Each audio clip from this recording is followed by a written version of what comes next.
유명한 사람의 글이나 평론을 소개하는 유평 시간인데요. 오늘 유명한 사람은 FN투데이의 인세영 기자입니다. 발행인이기도 하죠. 단독 기사를 쏟아냈는데요. 요즘에 가장 궁금한 게 헌재 재판이잖아요. 거기에 대해서 분석했습니다. 제목이 헌재에 씌워진 만장일치 프레임 누가 기획했나 이겁니다.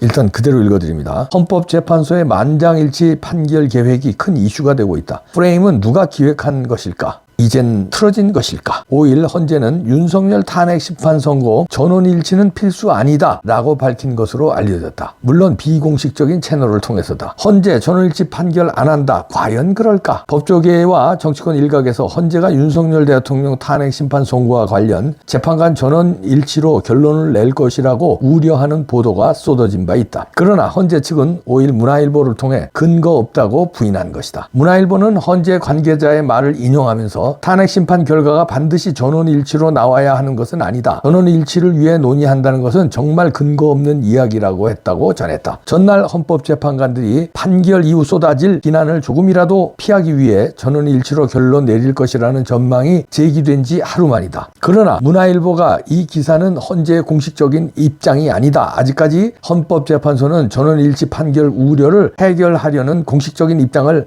내놓지 않고 있기 때문이다. 일부 언론에서는 필사적으로 만장일치 판결을 부르짖고 있다. 흡사 무슨 기우제를 보는 느낌이라는 지적도 나온다. 5일 하루만 해도 경향과 노컷, 세계일보 등에서 헌재의 만장일치 판결을 기원하는 기우제식 기사가 나왔다. 전날에는 조선일보가 같은 기사를 2번이나 반복하면서 만장일치를 원하는 좌파 교수의 의견을 반복적으로 실었다. 그리고 노컷뉴스 경향신문의 신문기사를 캡처했네요.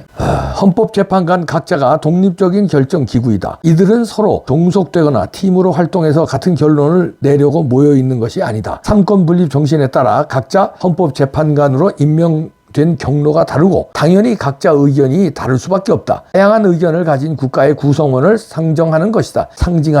조선일보 2개의 기사도 캡처하면 내놨네요. 사회통합위의 만장일치라는 거죠. 기사 이어집니다. 각자 판결문을 내서 최종 숫자를 세워서 각하, 기각, 인용을 판단하면 된다. 오히려 어거지로 만장일치로 만드는 것이 엄청난 국론 분열을 가져올 것이며 결국 헌재의 그러한 판결은 궁극적으로 내전 상황으로 몰고 갈 수도 있다는 얘기다. 헌법재판소의 의사결정 구조는 어떻게 되나? 최근 들어 전원일치, 만장일치라는 키워드가 헌법재판관 및 헌법연구관 관련해서 자꾸 민주당 의원들 입에 오르내리는지 일부 좌편향 언론에서 왜 자꾸 만장일치로 프레임을 몰아가고 있는지 상당한 의문이 제기되고 있는 상태다. 특히 전원일치 판결을 위해 TF가 물밑에서 어떤 역할을 하고 어디까지 관여하는지 궁금하다는 국민의 숫자는 상당하다. 헌재가 TF를 구성하는 헌법재판관의 명단과 국적하는 일에 대해 투명하게 밝히지 않기 때문이다. 평의가 어떤 식으로 진행되는지 헌법재판관 말고 TF에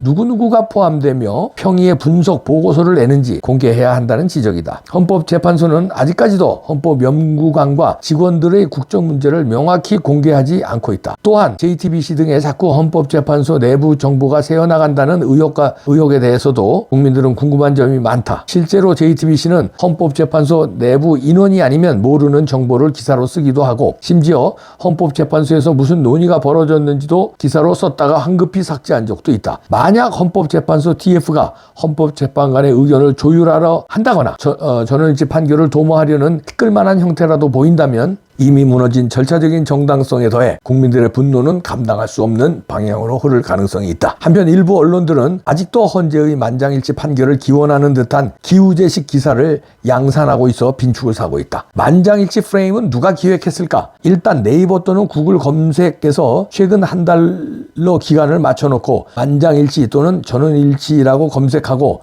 헌재 관련 기사를 분석하면 답이 금세 나올 수도 있다. 헌법재판소 만장일치를 가장 강력하게 반복적으로 강조한 정당과 언론이 이 프레임을 기획한 것으로 보는 것이 합리적일 것이다. 또한 만장일치, 전원일치 관련 기사에서 어느 대학, 어느 교수가 만장일치 판결을 강조했는지 알아볼 수도 있다. 언론사가 각종 프레임을 짜고 가장 먼저 준비하는 것이 해당 분야 만만한 교수의 멘트이다. 어떤 세력이 헌재의 만장일치 프레임을 짰는지 대충은 금세 답이 나올 수도 있겠다. 자, 이런 인세영 기자의 기사인데요.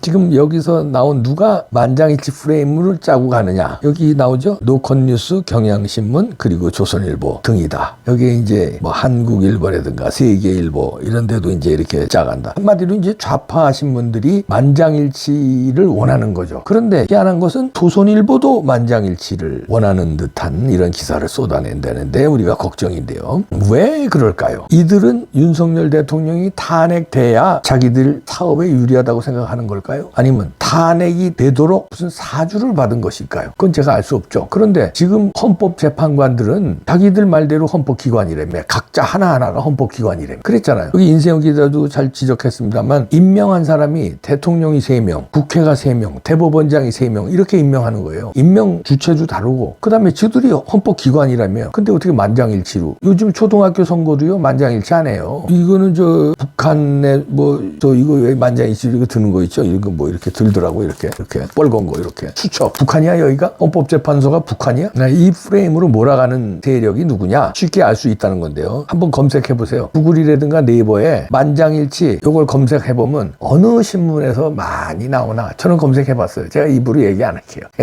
아까 얘기한 그들이에요. 왜 그럴까요? 그러면 두 가지 중에 하나다 이거예요. 윤석열 대통령을 탄핵해야 자기들이 사업적으로 유리하다고. 두 번째는 중국이나 어디 저수지라든가 중국이라든가 이런 데서 이거를 미리 먹었거나 아니면은 뭔가 약점을 잡혔거나 사주라든가 아주 논설이라든가 논조를 결정하는 중요한 사람들 있잖아요. 그렇게 우리가 의심할 수밖에 없죠. 왜 만장일치로 몰아가? 왜 기우제를 지내? 이런 얘기입니다. 단독 기사로 분석을 했는데요. 그 다음에 또 아시아투데이에 오늘 저녁에 나온 기사를 보니까 탄핵 인용이 6명이 안 될 때는 윤석열 대통령 선고를 늦출 수도 있다. 이런 분석 기사가 나왔는데 무슨 얘기냐면 탄핵 인용이 6명이 돼야 이게 인용이 되는 거거든요. 5명만 되면 인용이 안 되는 겁니다. 기각 아니면 각하가 되는 거죠. 그래서 6명을 몰아간다는 거예요. 6명이 안 되면 선고를 늦추는 거죠. 이게 콘클라베 형식이에요. 교황 뽑을 때 그렇다는 거예요. 만장일치가 되게끔 해다가 또 투표했는데 안 되고 또 투표했는데 만장일치는 아니지만 어느 정도 맞추기까지. 그래서 결국은 질기게 거기서 못 나와요. 문 걸어 잠굽니다. 밖에서 문을 걸어 잠궈요. 그래서 투표를 해요. 그런데 자기들이 원하는 결과가 안 나왔을 때는 또 다시 그 다음 날이고 그 다음 날 또 투표합니다. 그래서 연기를 내보내잖아요. 검은 연기가 나오면 아직 결정이 안 된 거다. 하얀 연기가 나가면 그 결정이 된 거다. 교황이 결정된 거다. 결정될 때까지 투표한다는 거 아니에요. 가다 놓고. 그래서 물론 밥도 주고 다 식사 대접하죠.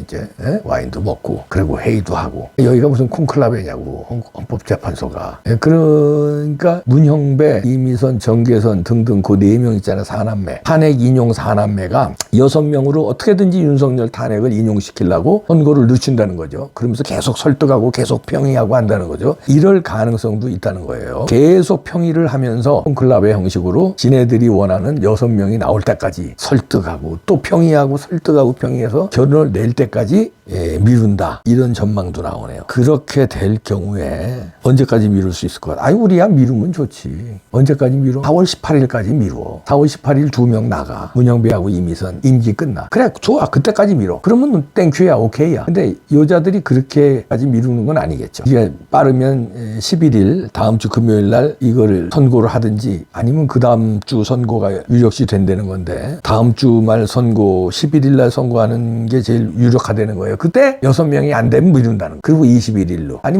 우리가 금요일로 보통 예상을 하는데 금요일이 아니더라도 6명만 되면은 화요일이든 수요일이든 하겠지. 왜 금요일 날 하려고 그럴까요? 도망가려고 그러는 거예요. 외국으로 도망간다는 게 아니라 토요일, 일요일 휴무잖아요. 그러니까 집에서 숨어 있거나 그러면 현재 출퇴근할 때 반대자들이 막 집회하고 이럴까봐 금요일 날 하는 게 유력시 되죠. 그러면 11일 아니면 14일이군요. 제가 착각했네. 14일 아니면 21일. 근데 이렇게 우리가 생각할 수 있지만 14일이 선고를 안 하면 아마 6명이 안 돼서 탄핵 인용 6명이 안 돼서 14일을 안 한다. 이렇게도 우리가 분석할 수 있어요. 그러니까 14일 어떻게 될지 그거를 한번 봐야 되겠네요. 그리고 여기서도 얘기하지만 탄핵을 인용 결정을 만장일치로 만약에 하게 되면 상상하지 말라니까. 지금 중고등학생까지 나왔어. 대학생들 거의 전 대학에서 다 탄핵 반대 집회 열렸어. 그리고 3.1절 날 봤지? AI가 분석했는데 580만 명이야. 감당할 수 있을 것 같아?